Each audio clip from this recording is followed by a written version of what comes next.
So hello guys, मैं हूं पिंकी पालीवाल और आज हम पढ़ने वाले हैं इलेक्ट्रोकेमिस्ट्री के वन लाइनर एंड जो एमसीक्यू के हमारे पास में इंपॉर्टेंट पॉइंट होते हैं जिससे हमारे डायरेक्ट एमसीक्यूज निकलते हैं। तो हम शुरू करते हैं इलेक्ट्रोकेमिस्ट्री के अंदर। देखो, इलेक्ट्रोकेमिस्ट्री में क्या होगा, सबसे पहले हम एक वर्ड पढ़ते हैं इलेक्ट्रोड। ठीक है, तो इलेक्ट्रोड ना हमारे पास में दो टाइप की होती है। एक इलेक्ट्रोड कहलाती है एनोड और एक कहलाती है कैथोड। अब दोनों में फर्क क्या है? एनोड हम उस वाले इलेक्ट्रोड को बोलते हैं जहां पर होती है आपकी ऑक्सीडेशन। ठीक है, तो एनोड हम उस वाले इलेक्ट्रोड को बोलते हैं जहां पर क्या होती है, ऑक्सीडेशन। ऑक्सीडेशन का मतलब होता है लॉस ऑफ इलेक्ट्रॉन। अगर कोई आपका मेटल इलेक्ट्रॉन को लूज करता है यानी उसकी क्या हो रही है, ऑक्सीडेशन। और वो कहां पर होगी, एनोड के ऊपर होगी। एनोड के ऊपर पॉजिटिव या नेगेटिव चार्ज, कोई भी चार्ज हो सकता है, बस उस पर क्या होनी चाहिए, ऑक्सीडेशन होनी चाहिए। ठीक है, कैथोड हम उस इलेक्ट्रोड को बोलते हैं जहां पर रिडक्शन होती है। रिडक्शन का मतलब होता है गेन ऑफ इलेक्ट्रॉन, यानी कि अगर एनोड वाला जो मेटल है वो इलेक्ट्रॉन को लूज करेगा तो कैथोड पर जो भी प्रेजेंट होगा वो उन इलेक्ट्रॉन को क्या करेगा, गेन करेगा। इसीलिए वहां पर क्या होगी, आपकी रिडक्शन होगी। अगेन कैथोड पर भी पॉजिटिव या नेगेटिव चार्ज कोई भी हो सकता है। ठीक है, उसके बाद में इलेक्ट्रोकेमिस्ट्री के अंदर हम किसी भी सेल को कैसे रिप्रेजेंट करते हैं। तो सेल को रिप्रेजेंट करने का तरीका ये होता है कि सबसे पहले अब हमारे पास एक एनोड होती है और एक कैथोड होती है, तो हम हमेशा जो रिएक्शन पहले एनोड पर हो रही होगी उसको लिखेंगे, उसके बाद हम कैथोड को लिखेंगे। C1 का मतलब है कि ये सेल 1 है और ये है आपके पास में सेल 2। ठीक है, C2, क्योंकि हम ये बोलते हैं ना कि दो हाफ सेल मिलकर क्या बनाते हैं, पूरा का पूरा सेल बनाते हैं। ठीक है, तो यानी कि देखो एनोड पर क्या हुई, ऑक्सीडेशन। 0 से क्या ऑक्सीडेशन स्टेट होगी, 2 पॉजिटिव। वही कैथोड पर देखो रिडक्शन हुई, 2 पॉजिटिव था, अब कितने पे चला गया, 0 पे हो गया। यानी डिक्रीज इन पॉजिटिव चार्ज भी क्या कहलाता है, अपना रिडक्शन कहलाता है। ठीक है, बीच में मैंने दो इस टाइप से जो लाइंस बना रखी हैं ये रिप्रेजेंट करती हैं सॉल्ट ब्रिज को। सॉल्ट ब्रिज का क्या काम होता है, सॉल्ट ब्रिज के अंदर क्या होता है, इलेक्ट्रोलाइट को फिल कर रखा होता है, एक पाइप टाइप की होती है और ये क्या करती है, दोनों के दोनों जो आपके हाफ सेल है उनको जोड़ती है। हाफ सेल क्या है, दो कंटेनर है, एक यहाँ वाला कंटेनर एक इधर वाला, जिसमें से एक के अंदर आपकी एनोड डली हुई होगी, एक में कैथोड। उन दोनों को कनेक्ट करेगा कौन, सॉल्ट ब्रिज। और सॉल्ट ब्रिज क्या करेगा, जो एक्सेस आयंस बनेंगे रिएक्शन के अंदर उनको न्यूट्रलाइज करेगा ताकि आपकी रिएक्शन इजीली हो सके और वहां पर क्या ना हो, क्राउडिंग ना हो एक्स्ट्रा आयंस की। तो आपका सॉल्ट ब्रिज के अंदर क्या होते हैं, इलेक्ट्रोलाइट भरे हुए होते हैं जो क्या करते हैं, न्यूट्रलाइज करने में क्या करते हैं, आपके सेल को। ठीक है, उसके बाद में आता है स्टैंडर्ड हाइड्रोजन इलेक्ट्रोड। इससे क्वेश्चन पूछा जाता है कि स्टैंडर्ड हाइड्रोजन इलेक्ट्रोड के लिए कौन कौन सी कंडीशन होती है। तो स्टैंडर्ड हाइड्रोजन इलेक्ट्रोड के अंदर आपके पास में टेम्परेचर होना चाहिए 298 केल्विन का, प्रेशर होना चाहिए 1 एटमॉस्फेयर का, और सी का मतलब है कंसंट्रेशन होनी चाहिए 1 मोलर की। ठीक है, हमारे पास में दूसरा ये पूछा जाता है यहाँ पर क्या यूज करते हैं, हम यहाँ पर हाइड्रोजन गैस को यूज करते हैं। ठीक है, और एक प्लेटिनियम वायर भी यहाँ पर यूज होती है, एज अ बेस हम यूज करते हैं। ठीक है, हमारे पास में तो मेन क्या पूछता है, टेम्परेचर, प्रेशर और कंसंट्रेशन की कंडीशन। और कौन सी गैस यूज की जाती है, हाइड्रोजन गैस, क्योंकि हम यहाँ पे क्या यूज कर रहे हैं, स्टैंडर्ड हाइड्रोजन इलेक्ट्रोड मैंने बोला ना। और इसी के रेफरेंस में हम क्या निकालते हैं, ऑक्सीडेशन पोटेंशियल और रिडक्शन पोटेंशियल। आगे अब देखो मैंने लिखा हुआ है ऑक्सीडेशन पोटेंशियल।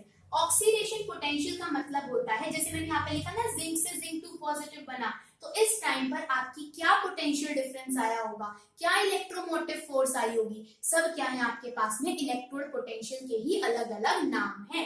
तो हम इस तरीके से देखो, M से क्या बना, Mn पॉजिटिव, यानी कि पॉजिटिव चार्ज बढ़ा, किससे, 0 से, यानी यहाँ पर क्या हुई होगी, आपकी ऑक्सीडेशन हुई होगी। रिडक्शन पोटेंशियल का मतलब होता है कि आपके पास में पॉजिटिव में पहले ऑक्सीडेशन स्टेट थी और वो घटकर कितने पर आ गई, 0 पर आ गई, तो वो क्या कहलाएगा, आपका रिडक्शन पोटेंशियल। यानी मान लिया आपको ईएमएफ की वैल्यू दी हुई है, तो आप इनको देखकर पता लगा सकते हो कि आपको जो इलेक्ट्रोड पोटेंशियल दे रखा है वो ऑक्सीडेशन वाला दे रखा है या फिर रिडक्शन वाला। किसको, इन सिंबल्स की पोजीशन को देखकर हम पता लगा सकते हैं। ठीक है, अब मान लिया आपको ईएमएफ निकालना है किसी सेल का, यानी इलेक्ट्रोमोटिव फोर्स, पोटेंशियल डिफरेंस भी बोलते हैं, तो उसको कैसे निकालते हैं, E naught of cell. E naught का मतलब होता है कि आप स्टैंडर्ड इलेक्ट्रोड पोटेंशियल ले रहे हो, चाहे आप रिडक्शन लो या फिर ऑक्सीडेशन लो, पर ज्यादातर हम किसको यूज करते हैं, हम स्टैंडर्ड रिडक्शन पोटेंशियल को यूज करते हैं। तो वो बराबर होता है electrode potential of cathode minus electrode potential of anode. यानी आप पहले क्या लिखोगे, जो कैथोड का इलेक्ट्रोड पोटेंशियल होगा उसे, यानी जहां पर रिडक्शन हो रही होगी, माइनस में एनोड जहां पर क्या हो रही होगी, आपकी ऑक्सीडेशन। अब जो रिडक्शन पोटेंशियल होता है उसकी वैल्यू क्या होती है, अपोजिट होती है ऑक्सीडेशन पोटेंशियल की। यानी मान लिया आपको ऑक्सीडेशन पोटेंशियल दे रखा और आपको रिडक्शन में चेंज करना है, तो सिर्फ आप एक माइनस का साइन लगा के उसे क्या कर सकते हो, चेंज कर सकते हो, ठीक है। उसके बाद में हमारे पास में क्या पॉइंट्स है जिनसे एमसीक्यू सबसे ज्यादा बनते हैं, वो है कि more negative electrode potential. More negative electrode potential, मान लिया कि आपको 3-4 आपके पास में क्या दे रही, इलेक्ट्रोड पोटेंशियल की वैल्यू दे दी अलग अलग मेटल्स की। अगर वो पूछ ले कि इन सब में से कौन सा सबसे ज्यादा रिएक्टिव होगा, तो जिसके इलेक्ट्रोड पोटेंशियल की वैल्यू सबसे ज्यादा नेगेटिव होगी वो होगा सबसे ज्यादा रिएक्टिव। और जो सबसे ज्यादा रिएक्टिव होगा आपके पास में, वो क्या होगा, उसकी डोनर पावर सबसे ज्यादा होगी और वो किसकी तरह काम करेगा, रिड्यूसिंग एजेंट की तरह काम करेगा आपके पास में, ठीक है। तो ये वाले की पॉइंट से अपना एमसीक्यू निकल जाएगा। फिर बोलता है मोर पॉजिटिव ई नॉट, यानी जिसकी इलेक्ट्रोड पोटेंशियल जितनी ज्यादा होगी वो उतना ही कम रिएक्टिव होगा, और कम रिएक्टिव का मतलब है कि वो इलेक्ट्रॉन को एक्सेप्ट करेगा, यानी किसकी तरह काम करेगा, ऑक्सीडाइजिंग एजेंट की तरह। जैसे मैंने बोला था ना कि एनोड पर जो भी प्रेजेंट होगा वो इलेक्ट्रॉन को लूज करेगा, यानी उसका कैसा होगा इलेक्ट्रोड पोटेंशियल, नेगेटिव में। कैथोड वाला क्या करेगा, गेन करेगा, यानी उसका इलेक्ट्रोड पोटेंशियल कैसा होगा, पॉजिटिव में, ठीक है। जैसे मैंने यहाँ पर एक पॉइंट भी लिख रखा है कि कैथोड पर आपके पास में वो रिएक्शन होती है जिसका इलेक्ट्रोड पोटेंशियल ज्यादा होता है, और एनोड पर वो वाली रिएक्शन होती है जिसका इलेक्ट्रोड पोटेंशियल क्या होता है, कम होता है हमारे पास में, ठीक है। उसके बाद में फिर हम बात करेंगे स्पॉन्टेनिटी ऑफ रिएक्शन के बारे में, यानी कौन सी रिएक्शन आपकी होगी और कौन सी नहीं होगी। तो देखो मैंने लिख रखा है डेल्टा ई, मतलब जो यहाँ से आप ई नोट निकालोगे सेल का, अगर ई कैथोड माइनस ई एनोड करने के बाद में वो वैल्यू पॉजिटिव आती है तो वो रिएक्शन होगी, और अगर इसको सॉल्व करने के बाद वैल्यू नेगेटिव आती है तो वो रिएक्शन आपकी नहीं होगी, ठीक है। नेक्स्ट पॉइंट है कि metals with negative electrode potential release hydrogen gas. अगर आपको एक सीरीज दे दी जाए और पूछे कि इनमें से कौन हाइड्रोजन गैस को रिलीज करेगा और कौन सा नहीं, तो जिन मेटल्स के पास में, जिन मेटल्स की नेगेटिव इलेक्ट्रोड पोटेंशियल की वैल्यू होगी वो तो हाइड्रोजन गैस को रिलीज करेंगे, बाकी वाले नहीं करेंगे, ठीक है। उसके बाद में है, यहां तक क्लियर हो गया ये वाला पॉइंट। अब देखो, अब आते हैं इलेक्ट्रोलाइसिस प्रोडक्ट, यानी अगर वो आपसे ये पूछ ले कि कहां पर कौन सा प्रोडक्ट की फॉर्मेशन होगी, यानी कैथोड पर कौन सा बनेगा और एनोड पर कौन सा बनेगा, विदाउट रिएक्शन पूछ ले, या तो हम पूरी रिएक्शन सॉल्व करके देखें तब हमें पता चलेगा। डायरेक्ट हम कैसे पता लगा सकते हैं, मान लिया अगर आपके पास में कोई मोल्टन सोल्यूशन है, मोल्टन सोल्यूशन का मतलब होता है, मान लिया आपने NaCl लिया और उसको पिघला लिया, ठीक है, जैसे कॉपर ब्रोमाइड का सॉल्ट लिया उसको पिघला लिया, तो वो क्या हो गया आपका मोल्टन सोल्यूशन। तो मोल्टन सोल्यूशन की जब आप इलेक्ट्रोलाइसिस कराते हो तो C का मतलब है कैथोड और A का मतलब है एनोड। तो कैथोड के ऊपर तो आपका मेटल डिपॉजिट हो जाएगा, मान लिया मोल्टन NaCl की मैंने इलेक्ट्रोलाइसिस कराई है, मोल्टन NaCl बोला, एक्वस NaCl हम अलग से पढ़ेंगे।